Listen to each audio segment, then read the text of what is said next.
Hello everyone, welcome back to this channel.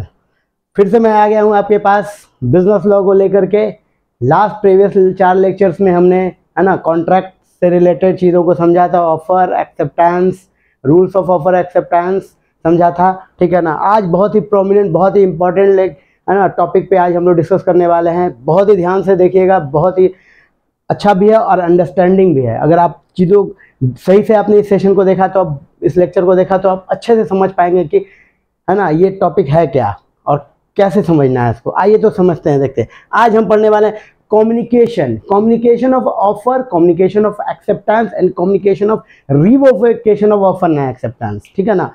मतलब offer करते हैं लेकिन उस ऑफर को कंप्लीट कब माना जाता है? जब वो प्रॉपर कम्युनिकेट हो जाए किसके पास, जिसको ऑफर किया जा रहा है। उसी तरीके से जब उस ऑफर का एक्सेप्टेंस करते हैं तो उस एक्सेप्टेंस को कब कंप्लीट माना जाता है? जब वो एक्सेप्टेंस ऑफरर के पास पहुंच जाता है ना, कम्युनिकेट हो जाता है, तब मानते हैं, ठीक है। उसी तरीके से जब रिवोकेशन करते हैं, रिवोकेशन मतलब टेकन बैक, जब किसी ऑफर को या एक्सेप्टेंस को वापस लेना है तो वो कब कंप्लीट माना जाता है कि हमने वापस ले लिया, ऑफर ने को वापस ले लिया गया या उस ऑफर के लिए जो एक्सेप्टेंस दिया गया था उसको वापस ले लिया गया, वो कब कंप्लीट माना जाता है। ये तीनों चीज को हम समझेंगे विथ एग्जांपल। तो आइए समझते हैं। सबसे पहले कम्युनिकेशन ऑफ ऑफर बोलता है इन टर्म्स ऑफ सेक्शन 4। देखिएगा हमेशा इस वाले में आएगा ना, कम्युनिकेशन वाले में इन टर्म्स ऑफ, ये याद रखिए इन टर्म्स ऑफ सेक्शन 4, ये तीनों में ही आने वाला है। इन टर्म्स ऑफ सेक्शन 4, ठीक है ना, इन टर्म्स ऑफ सेक्शन 4 है ना, इन टर्म्स ऑफ सेक्शन 4 ये सब में ही आएगा, ठीक है। तो पढ़ते हैं जी।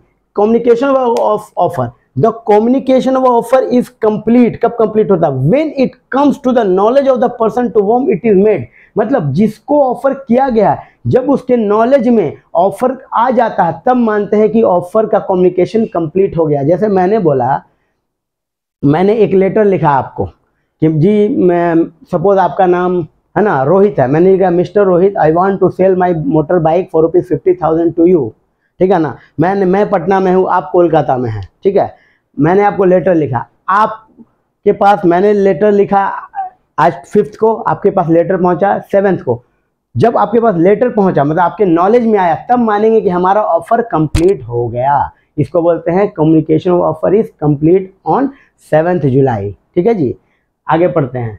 Communication of acceptance, communication of acceptance 2 part में कंप्लीट होता है, ऐसे पढ़ते हैं। In term of section 4 communication of acceptance complete as against the person, है ना, as against the proposer, against the proposer, proposer के अगेंस्ट में कब माना जाए? कब माना जाए कि प्रपोजर के पावर में कुछ नहीं रहा, ठीक है ना, एक्सेप्टेंस उसने दे दिया। तो बोलते हैं when it is put into the course of transmission to him, जैसे ही प्रपोजर को, है ना, एक्सेप्टेंस कौन देगा? एक्सेप्टर देगा। प्रपोजर को कौन देगा एक्सेप्टेंस? एक्सेप्टर। तो एक्सेप्टर जैसे ही दिया, when it is put into the course of transmission to him so as to be out of the power of the acceptor to withdraw the same। तो against the offer, जैसे मैंने आपको offer दिया तो मैं मानूंगा कि आपके अगेंस्ट में एक्सेप्टेंस कब कंप्लीट हो गया? जैसे ही, है ना, जैसे ही मैंने क्या किया, अपने लेटर को 5 जुलाई को आपको दिया, तो माना जाएगा कि मैंने तो ऑफर किया था, एक्सेप्टेंस आपने दिया। सपोज मैंने 5th को दिया, आपने 7th के बदले 9th जुलाई को आपने मुझे एक्सेप्टेंस का लेटर भेजा। जैसे ही आपने सेंड किया उसी दिन मान लिया जाए कि मेरे आगे, मैं ऑफरर हूं ना, तो मेरे अगेंस्ट में कम्युनिकेशन ऑफ एक्सेप्टेंस कंप्लीट हो गया, एक पार्ट कंप्लीट हो गया एक्सेप्टेंस का मेरे अगेंस्ट में, मतलब ऑफरर के अगेंस्ट में, ठीक है जी। फिर सेकंड बोलता है एज अगेंस्ट एक्सेप्टर, एक्सेप्टर कौन है? आप है। आपके अगेंस्ट में कब माना जाए कि एक्सेप्टेंस कंप्लीट हो गया? When it is comes to the knowledge of the proposer, जब वो लेटर मेरे पास पहुंच गया। सपोज वो 11 जुलाई को मेरे पास पहुंचा, तो 11 जुलाई को माना जाएगा कि एज अगेंस्ट द, है ना, प्रपोजर, वो कम्युनिकेशन ऑफ एक्सेप्टेंस कंप्लीट हो गया। एग्जांपल से भी समझेंगे इसको, ठीक है जी, एग्जांपल से समझेंगे। देखिए समझते हैं एग्जांपल से इसको। बोलता है देखिए ए ने letter of offer, suppose today is 3rd को मैं ए हूं, है ना, it's me and it's you. मैंने पटना से 3rd जुलाई को लेटर भेजा, ठीक है, लेटर भेजा। तो यहाँ पे देखिए ऑफर का communication offer is complete when it is comes to the knowledge. तो जैसे ही 5th जुलाई को आपके पास लेटर पहुंचा तो माना जाएगा कि ऑफर का कम्युनिकेशन जो है वो कंप्लीट हो गया। कब जी? 5th जुलाई को, ठीक है। अब 5th जुलाई को आपके पास लेटर पहुंचा, आपने 7th जुलाई को उसका रिप्लाई किया, मतलब आपने क्या किया? Letter of acceptance. ये लेटर ऑफ ऑफर था, ये letter of acceptance. Letter of acceptance आपने दिया 7 जुलाई को, सेंड किया मतलब पोस्ट किया आपने, सेंड किया मतलब लेटर को क्या किया, लेटर को पोस्ट किया, सेंड किया, लेटर को पोस्ट किया जी, लेटर को पोस्ट किया, ठीक है जी। 7 को ना आपने एक्सेप्टेंस का लेटर पोस्ट किया, जो मेरे को कब पहुंचा है, 9 जुलाई को रिसीव हो गया है, ठीक है ना। तो अब इसके हिसाब से समझते हैं। बोलता है व्हेन इट इज पुट, है ना, एज अगेंस्ट, एक्सेप्टेंस कब कम, as against the proposer, proposer means, है ना, इसके अगेंस्ट मतलब मेरे अगेंस्ट में कब कंप्लीट होगा, when it is put into the course of transmission. तो जैसे 7 जुलाई को अगेंस्ट, है ना, अगेंस्ट किस पे हो जाएगा, अगेंस्ट ए, और इसको बोलेंगे अगेंस्ट बी। तो जैसे ही 7 जुलाई को लेटर ऑफ एक्सेप्टेंस रिलीज किया मतलब पोस्ट किया, तो बोलेंगे एज अगेंस्ट, है ना, एज अगेंस्ट ए, है ना, एज अगेंस्ट ए कंप्लीट हो गया क्या, एक्सेप्टेंस। उसी तरीके से जैसे पहुंचा इसके पास, when it comes to the knowledge of the proposal, जैसे मेरे पास पहुंचा, मेरे नॉलेज में आया, तो अगेंस्ट, है ना, बी बोलेंगे, बी मीन्स, है ना, अगेंस्ट बी मतलब, है ना, अगेंस्ट द एक्सेप्टर। आप एक्सेप्टर है, आपके अगेंस्ट में कब कंप्लीट हो गया जी, 9 जुलाई को ये कंप्लीट हो गया। इसका स्क्रीनशॉट ले लीजिएगा, बहुत काम आने वाला है, बहुत इंपॉर्टेंट है, बहुत काम आने वाला है ना, इसको देख लीजिए, वेरी वेरी इंपॉर्टेंट, ठीक है जी। अब आते हैं हम लोग कम्युनिकेशन ऑफ स्पेशल कंडीशन, ये भी एक इंपॉर्टेंट पॉइंट आएगा यहाँ पे, ये जनरली हम लोग मिस कर जाते हैं। कम्युनिकेशन ऑफ स्पेशल कंडीशन, जब एक्सेप्ट ऑफर करते हैं ना, जब हम ऑफर करते हैं तो कुछ कंडीशंस लगा देते हैं, बहुत बार वो कंडीशंस पता नहीं चलता। जैसे देखेंगे ना, बहुत सारे हम परचेस करते हैं तो बिल के पीछे बहुत सारे कंडीशन लगे होते हैं कि हमें इतने दिन में, आप इससे ज़्यादा दिन में आप एक्सचेंज नहीं कर सकते, आपको रिटर्न नहीं होगा, ओनली एक्सचेंज होगा, ऐसा लिखा होता है ना जब हम कुछ शॉपिंग करते हैं। तो उसे कहते हैं स्पेशल कंडीशन।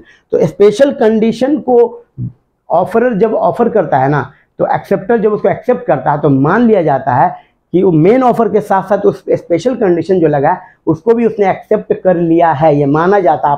और है ना, एक्सेप्टर एक्सेप्ट करे या ना करे, हो भी सकता है उसको पढ़े भी नहीं, बहुत बार हम लोग रिसिप्ट को पढ़ते भी नहीं है पीछे पलट के कि क्या कंडीशन है, फिर भी माना जाता है कि वो एक्सेप्ट हो गया। जैसे इंश्योरेंस के केस में देखते हैं ना, सब्जेक्ट टू कंडीशन, बहुत सारे कंडीशन लगे होते हैं, मान लिया जाता है कि एक्सेप्टर ने उस कंडीशन को भी एक्सेप्ट कर लिया। उसमें दो बहुत प्रोमिनेंट केस लॉज हैं, एक है Lily White versus R Mohan Swami. Lily White एक ना लॉन्ड्री है ना, आर मोहन स्वामी उसका कस्टमर है जिसने अपने लॉन्ड्री में अपने कपड़े को दिया था, और उसके रिसिप्ट पे लिली वाइट ने लिख रखा था कि अगर हमारे आपके कपड़े को हमसे कुछ डैमेज होता है या मिसप्लेस होता है तो हम ओरिजिनल कॉस्ट का 15% आपको वापस करेंगे, ठीक है।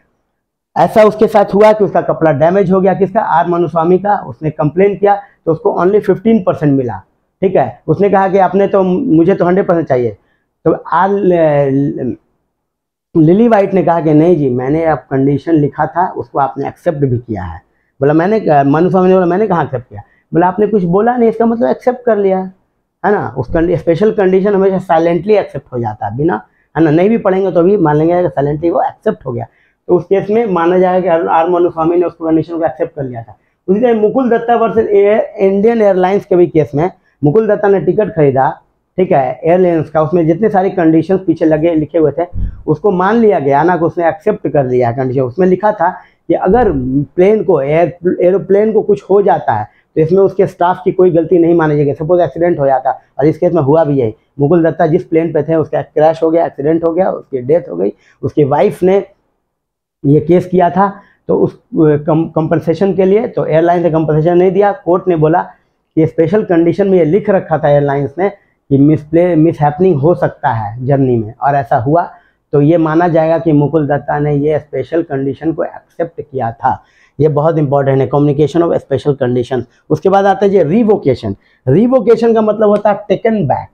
क्या होता है जी, टेकन बैक,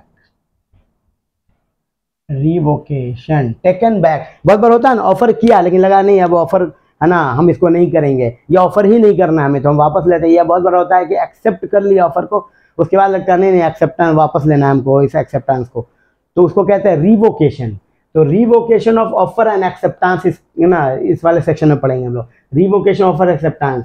इसमें भी दो, है ना, दो पॉइंट पे कंप्लीट होते हैं रिवोकेशन ऑफ, जब भी वापस ले रहे हैं हम ऑफर को या एक्सेप्टेंस को, तो बोलते हैं in term of section 4 communication of revocation is complete. कब कंप्लीट होगा, एज अगेंस्ट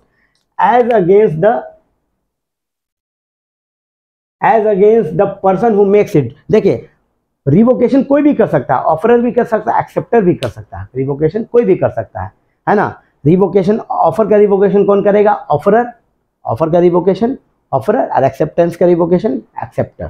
ठीक है जी। तो बोलता है कि as against the person who makes it, जिसने ऑफर है ना रिवोकेशन किया उसके अगेंस्ट में, ठीक है ना। सपोज इस केस में बी ने, इस केस में बी ने किया है ना, बी रिवोक कर रहा है, रिवोक